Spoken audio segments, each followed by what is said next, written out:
सम्माननीय सभामुख महोदय, मेरो निर्वाचन क्षेत्र पूर्वी चितवनमा सौरा वरिपरि हात्ती आतंक मचेको छ।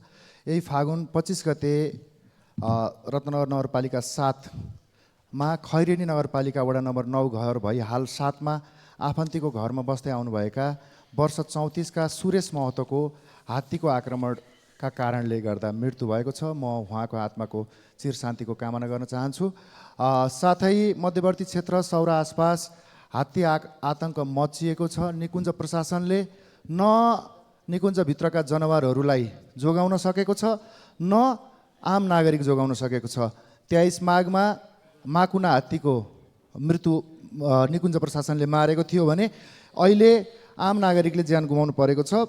मानव र जन्तु बीचको द्वन्द्व व्यापक छ। सम्माननीय सभामुख महोदय, सौरामा हात्ती आतंक मचिँदै गर्दाखेरि निकुञ्जभित्र पर्याप्त मात्रामा चरण क्षेत्र नहुनु, प्राइभेट हात्तीहरू 45 वटा छन् सौरा क्षेत्रमा, ती 45 वटा हात्तीहरूको उचित व्यवस्थापन नहुनका कारणले गर्दा ब्रिडिङको समयमा मेटिङको लागि जङ्गली हात्तीहरू सौरा क्षेत्र आउने गर्छन्।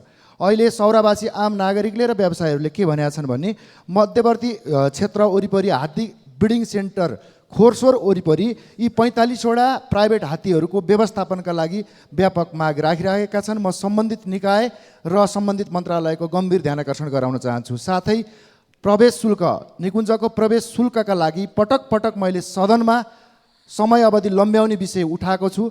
मन्त्रीले माघभरिमा, पर्यटन मन्त्रीले माघभरिमा यो मुद्दा सल्टाउँछु भन्नुभएको थियो। यही गरिमामय सदनमा वन मन्त्रीले यो तत्काल काम गर्छु भन्नुभएको थियो। आजसम्म निकुञ्ज प्रशासनको लागि ती समय अवधि लम्ब्याउने विषय कार्यान्वयन भएको छैन। पूर्व चितवनवासीका तर्फबाट फेरि पनि म सम्बन्धित मन्त्रालयको सभामुख महोदय मार्फत ध्यानाकर्षण गराउन चाहन्छु। धन्यवाद।